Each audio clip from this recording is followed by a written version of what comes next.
In an earlier video, I taught you how to convert decimals into fractions. But what do you need to do when we're dealing with repeating decimals? That's what we're going to talk about today.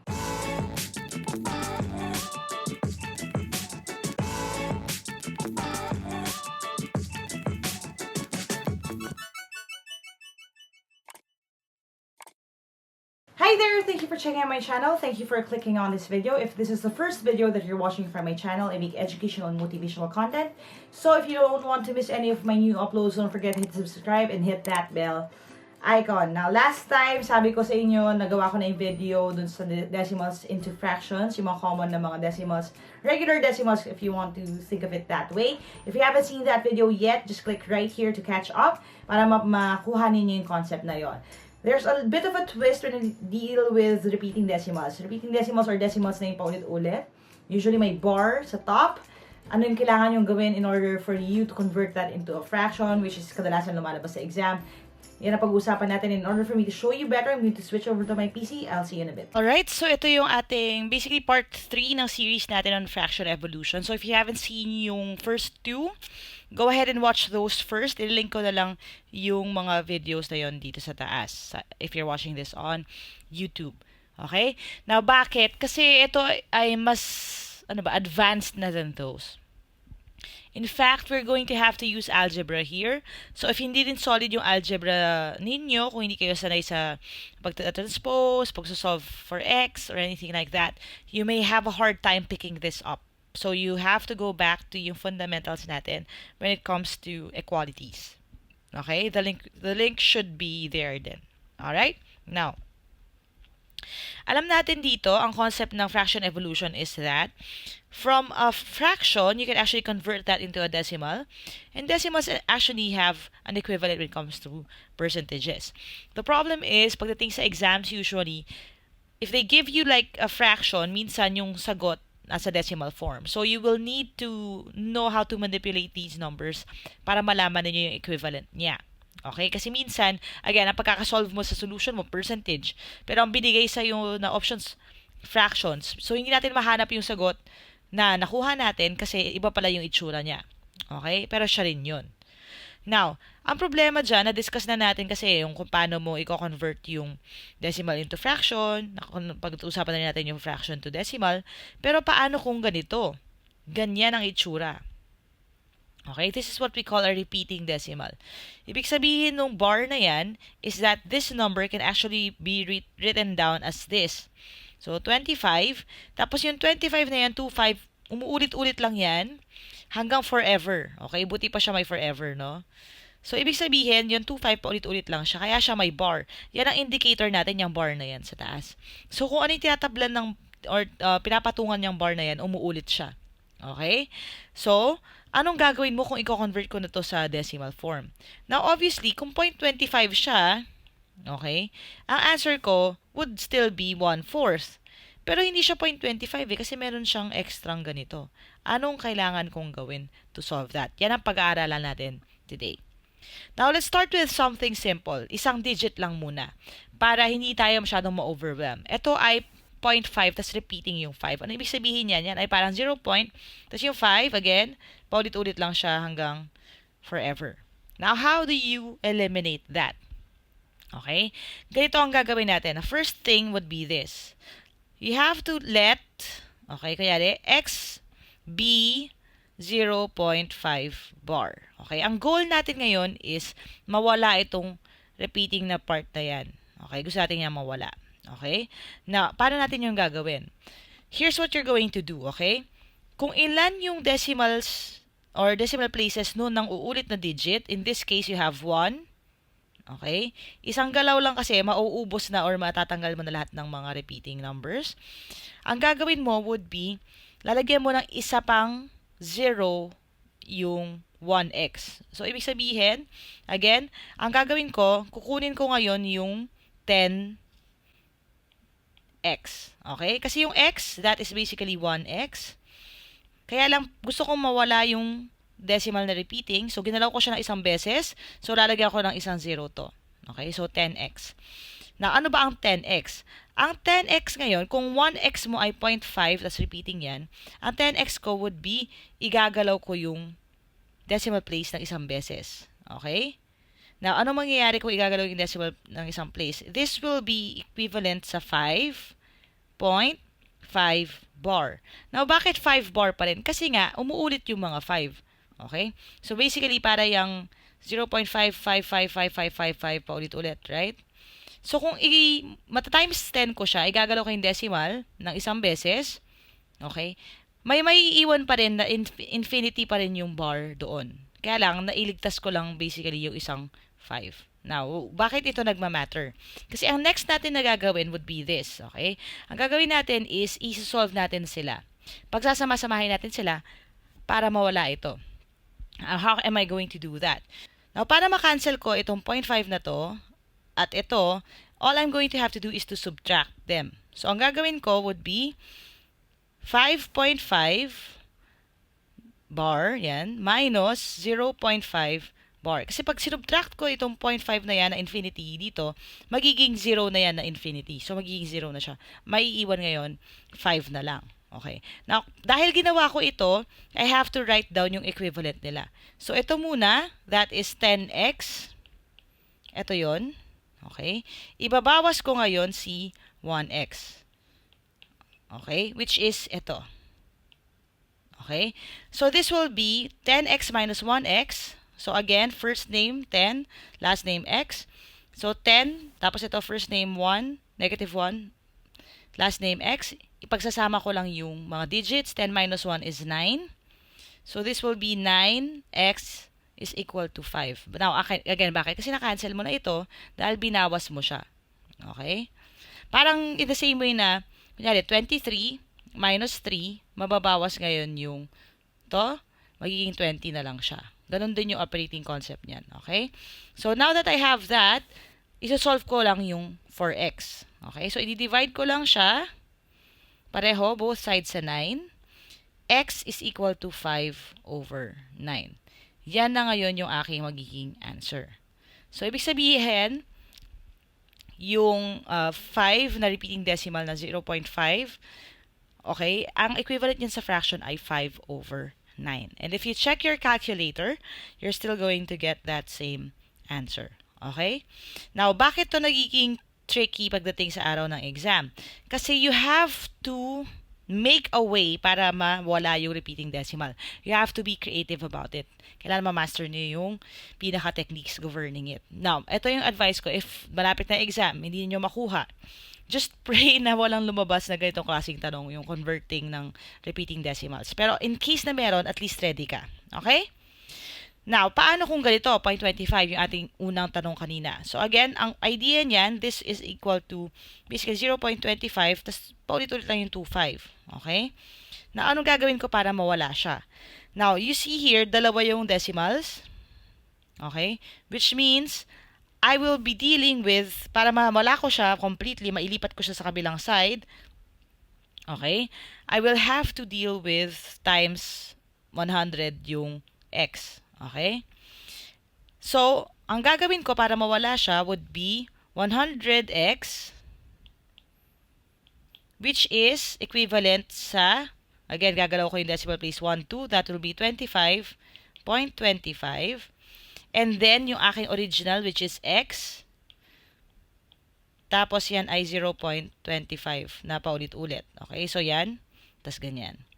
Now, again, para mawala ko to, makancel ko yan, gagawin ko, susubtract ko lang sila. Ganyan.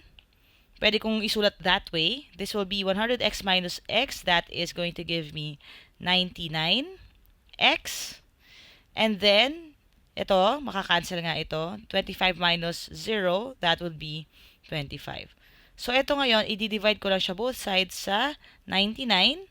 X is equal to 25 over 99. So, that would be my answer. Wala na akong pwede i-lowest terms dyan. So, yun yung sagot. So, if you look at it, okay, ang 0.25, ngayon, para maging fraction siya would be 25 divided by 99. And if you check sa calculator nyo, yun din naman yung lalabas. Okay? So, that's how you do it. Ngayon, paano naman kung ganyan. Now, in this case, as you can see, okay, merong bar doon sa 2, pero wala siya sa 1. Anong ibig sabihin nun? Itong repeating decimal na yan, pareho lang yan sa 0.1, pero yung 2 lang ang nauulit. Yung 1 will stay the same. Ganyan pa rin siya. Now, anong gagawin ko dyan para mawala yung repeating decimal, para magawa ko siya na fraction? Now, you will have to be, again, creative about it. Ang goal mo is to leave all the repeating decimals sa right side ng decimal point. Okay? So, ang gagawin ko, para mawala yan, para maiwan yung 1 sa kabilang side, ita-times 10 ko. Okay? So, ibig sabihin yun yung isa sa mga i-deal ko na mga excess, 10x, which is equal to 1.2 bar. Okay? Again, lumipat na yung 1 dun sa left side. Now, para matanggal ko yung puro 2, okay, anong gagawin ko? Okay? You can actually just remove or just move the decimal place. Okay? Para lang ma-manipulate tayo dito. You move the decimal place 2 beses and you will have 100x. And then that is equal to, kung igagalaw natin again, 12.2 bar. Okay? Para lang meron tayong pwedeng isolve dito. Now, susubtract ulit natin both sides. So, this will be equal to 90x is equal to, makakancel to, 12 minus 1, which is 11. So, all we have to do now would be to divide this by 90. X is equal to 11 over 90. Okay? Ibig sabihin, yung 11 divided by 90, dapat lumabas ngayon yung 0.1 tas 2 ang remaining decimal. And if you check with your calculator, that's actually what you're going to get. Okay? So again, anong ginawa natin dito? You have to leave all the repeating decimals sa isang side. And then, do it again for the other one para lang meron kang pagdi-divide and then solve. So, to check kung naintindihan nyo yung lesson today, I'm going to give you a quick quiz. There are 3 questions here. Now, I know medyo tricky yung topic, so I'm going to give you 5 minutes instead of just 3 minutes. Subukan nyo lang. If you don't get it right the first time, go ahead and stay until the end kasi i-discuss ko yung tamang sagot and then balikan nyo na lang by yourself. Okay? Your timer starts now.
Alright, let's see how you did.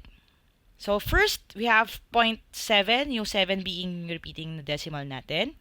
Again, what we need to do here would be to move this para maiwan siya sa kabilang side.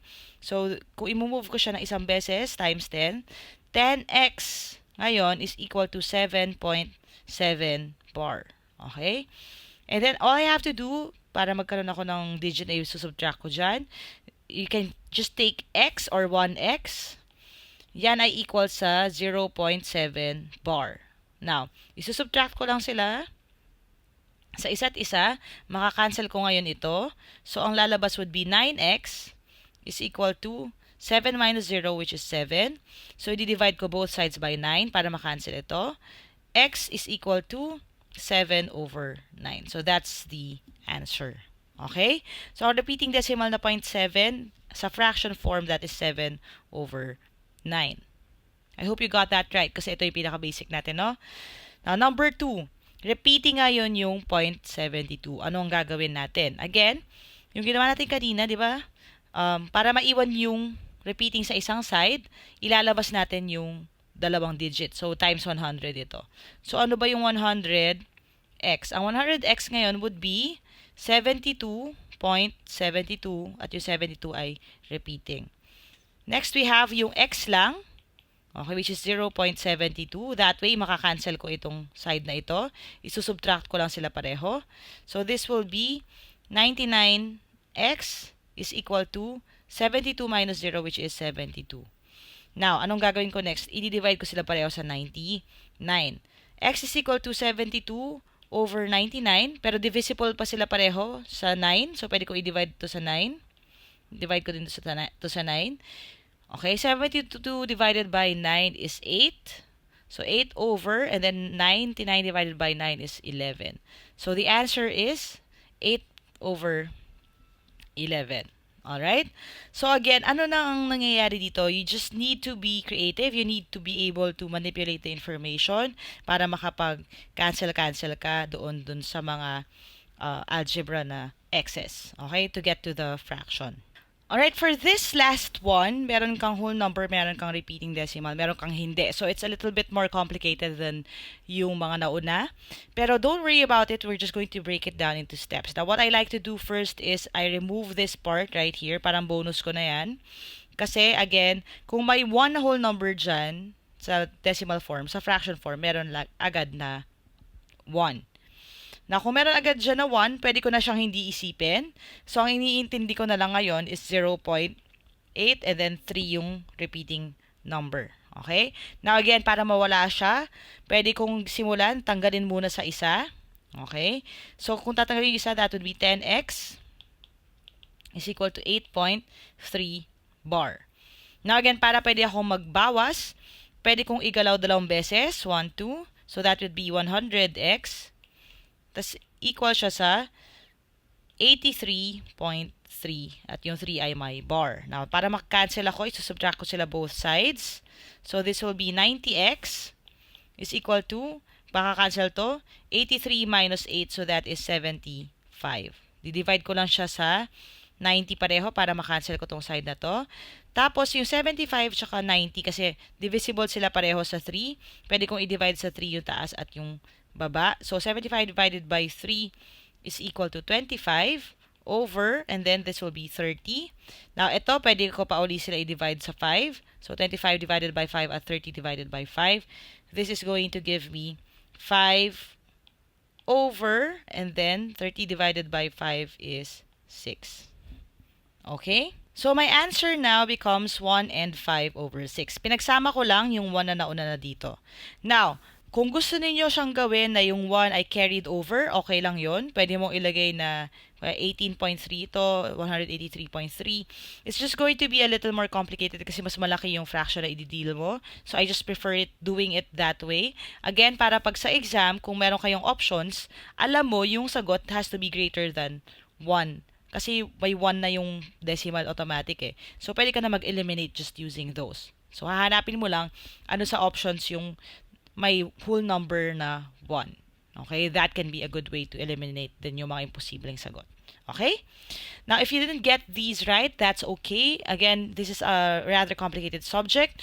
You can just pray na hindi lumabas sa exam. Pero if you're taking a college entrance exam, probably ma-encounter nyo talaga ito. And it's always best to know more para maging mas prepared kayo. Okay? And I will be posting more quick questions on this then on my Instagram account. Hopefully by then, makukuha nyo na siya para mas better prepared kayo sa inyong exam. So if you don't follow me yet, follow me at Lyqa Maravilla for more of those. Alright? Alright, I hope you learned something today. If you did, click thumbs up. Make sure that you share this video to your friends na mag-exam din sila para mas marami tayong matulungan. And as always, if you want to reach out to me directly, maybe find out kung may mga upcoming live review events na malapit sa'yo, my online review program, reviewers that you need, you can message me sa Facebook page ko, www.facebook.com/Team Lyqa. And if you haven't subscribed yet, ano pa hinihintay mo? Go ahead and subscribe, hit that bell icon para hindi nyo ma-miss yung mga parating pa lang na mga videos because there are a lot more coming up. Thanks guys for watching. As we always say dito sa team, never stop learning. Adja, kaya niyo yan. I'll see you in the next video and bye for now.